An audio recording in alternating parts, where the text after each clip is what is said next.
In this talk we'll be concerned with groups and teams. More specifically, we'll be looking at Belbin's theory. Belbin is quite a famous theory in the context of groups and teams. So we'll look at Belbin's team roles. Now, Belbin's theory looks into team roles. He developed 9 team roles which he believed contributed to effective and successful teams. So when we're looking at teamwork, Belbin's theory suggests that there are 9 team roles, and this is what we'll be looking at in the course of this talk. His findings suggest that the success of a team depends on behavior rather than intellect. People may dispute this, but let us just report what he said and what he found and see where it takes us. The definition of a team role, according to Belbin, a tendency to behave, contribute and interrelate with others in a particular way. I don't think we can find that too difficult to accept. It's a tendency to behave, contribute and interrelate with others in a particular way. Let's go back to the model itself. Well, as I said earlier, there are 9 team roles. Well, he categorized these into general headings, slightly less general headings, and into specific headings, which give us the 9. So at the most general level, we've got different types of people. We've got action-orientated people. We've got people-orientated people. People who are concerned with people. And we have thought-orientated people. Now we'll see how these work out in a second. So if we can just work our way across now, we'll take action-orientated and move our way across the slide to the right hand side. So the first one we meet is called a shaper. And a shaper is a person who finds ways to improve something. Quite an innovative character, an innovative person who's looking for ways to improve particular situations. Then we have an implementer. An implementer is somebody who moves from thinking, from the plan, to the action. Somebody who does it. Somebody who takes the idea and implements it, gets it working. So that's our second type of team player. Then we have a completer finisher. This is somebody who's good at time management and can bring in a project on time and according to the schedule that's been set out. Somebody who's keen to show efficiency in the delivery of the product or of the change, shall we say. Then we have the coordinator. Now we're down to people-orientated. The people-orientated would be a coordinator, a chairperson, somebody who's going to deal with people, who's going to organize the meetings and get the paperwork flowing and inform people about progress and developments and so on. Another type of people person is the team worker, who has a support and cooperation role. The team worker is in there helping others to achieve the target, supporting others and encouraging them to give their best. The team worker is working for the good of the team. We have a resource investigator, somebody who will look at opportunities on the outside, see what's going on elsewhere, take best practice, take it into the business or into the proposed change, implement it, pass it on to the shaper, who will find ways to improve it, the implementer who will put it into practice, the finisher who will bring it in on time. So the resource investigator is somebody who looks at the outside and sees what's available in the world in general that could help. Now we're on to thought-orientated people. The plant. The plant is the person who brings in the new ideas. Not just finding ways to improve it. These are perhaps radically new ideas. A whole new product or a whole new way of doing things. This is quite radical thinking. The monitor and evaluator, who is again thinking about what's happening and looks at the performance and tries to gauge how effective it is and evaluates it. Is it a good idea? How does it work? Do we need to go back and think about it again? And finally, the specialist, who brings to bear very particular skills to deliver the product. Now what we're going to do in this class is to go across each one of these quite briefly, but nonetheless expose each one. So you can see from the table here, it starts with I'll put the cursor on, just have a look. Starts with the shaper, the implementer, completer, finisher, and so on, all the way down to the specialist. So we're going to talk about each of these in turn, starting with the shaper. So the shaper is an individual who has the ability to challenge team members to improve. So the shaper is working in the team, but who really wants to challenge people to improve, to make a difference, to do things differently. Quite an extrovert sort of person. Sort of person who would enjoy stimulating others and solving problems, getting the best out of others, and when a problem arises, trying to get quite an interesting and perhaps innovative solution. Can take charge of the group, keeping it intact, keeping everything going, making sure that the strategy is being implemented and that everybody understands it and everybody's working for the team, keeping everything on track. The shaper considers all the possibilities within the group and then tries to make a decision based on the strengths and weaknesses of the group or of the team.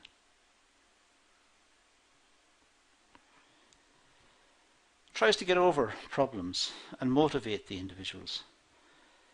There may be a lot of negativity within the team, people saying it can't be done or it's too much or whatever. And the shaper is the person who motivates, who tries to overcome the problems and find solutions and get the team working together to solve this particular problem. Generally speaking, they're quite committed to the team, so they can be quite argumentative. They can be too forceful in their discussions, but it's only because of their passion to get the change implemented, or getting the team to work together, or getting the team to be effective and deliver what was required. The second type we looked at was the implementer. The implementer, they get the job done. They take the ideas and turn them into real things, things that can be used. They convert ideas into action plans, real plans that can be implemented. They're hard-working, they're efficient, disciplined, reliable, organized. They just simply want to get on with the job, get it done, take the idea, convert it into something that can be done. They're the people who bring ideas into practice. They can be inflexible and don't like change very much. Change challenges them. They know the system, they know what they can do. They don't want too much change in their lives, according to Belbin. Next we have the completer finisher. These are the people who are in the team who complete the task.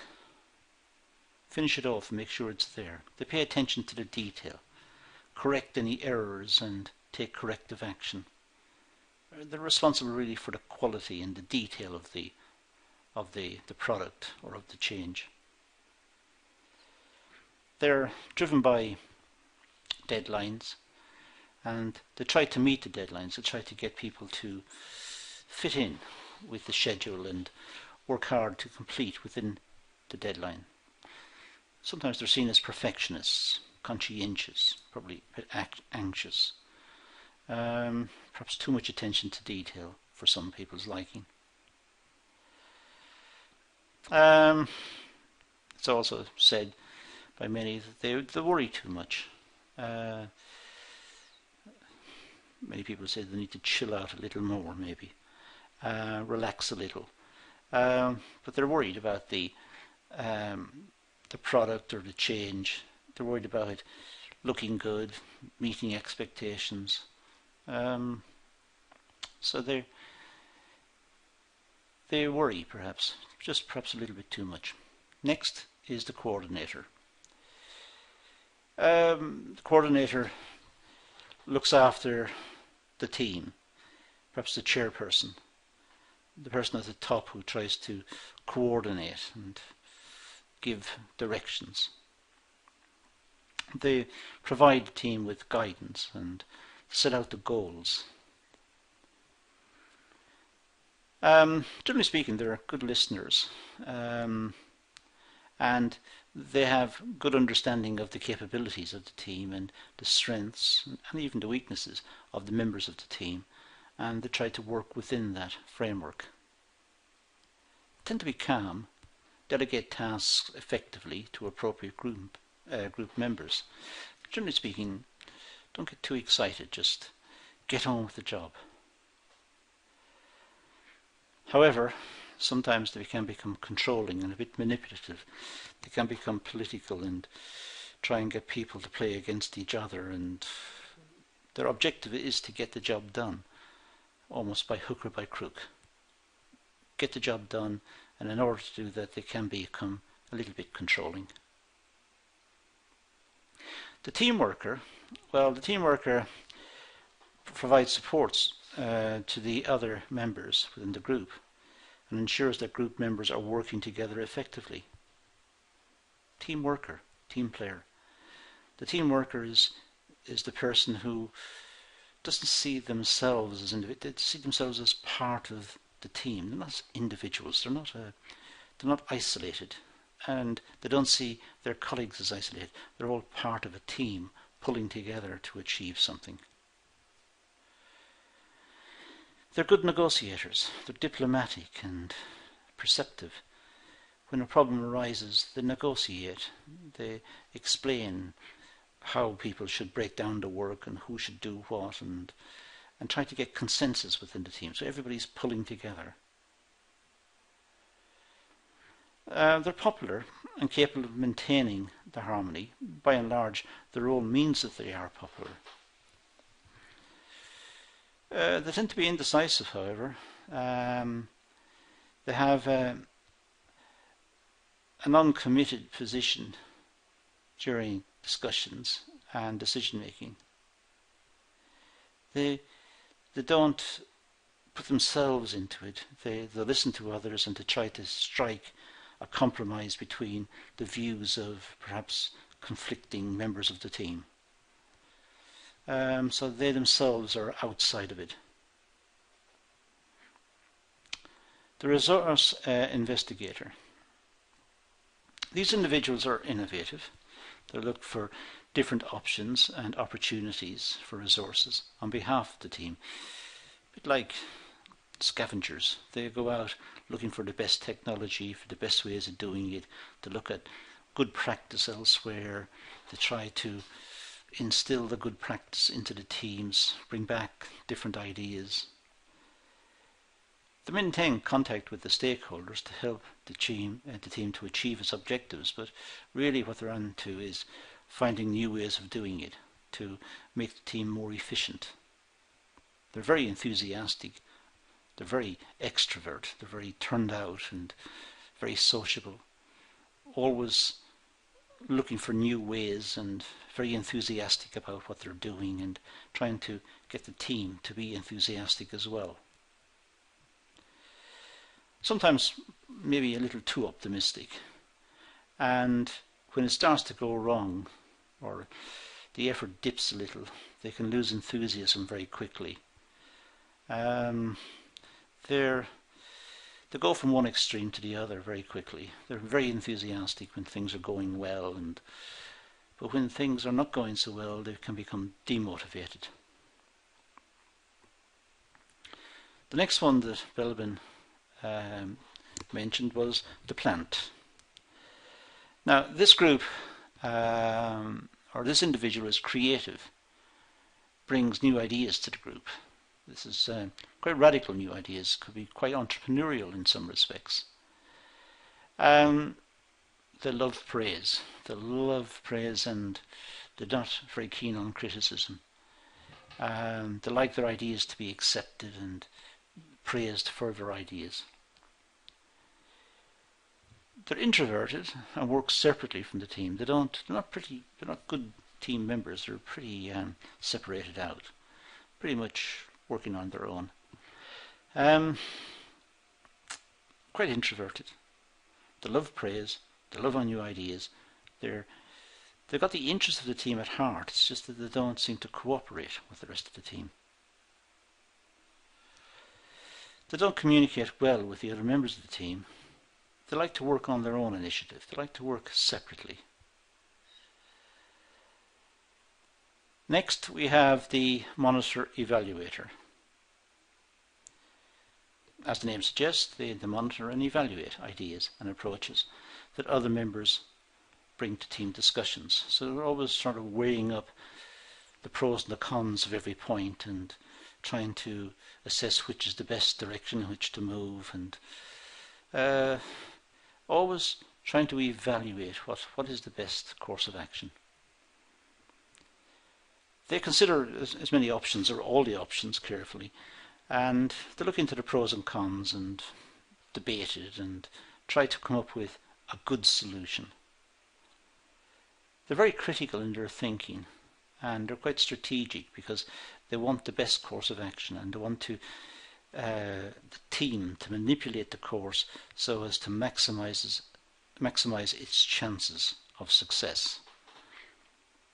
So they're critical of proposals. They expose the proposals to a lot of scrutiny and a lot of debate and try to pick the best one, which will bring the best long-run results. Generally speaking, they are quite detached. They're unemotional, and they don't really motivate people. They're just evaluating, checking, balancing. Next, we have the specialist. They have special knowledge to get certain jobs done. Perhaps they're engineers or financial experts or designers or creative people, but they have special skills. They have the skills and capabilities in a certain area, which gives them higher authority over the other group members. So the specialists are looked up to by the rest of the team because they can do things that the others can't do, and they are important.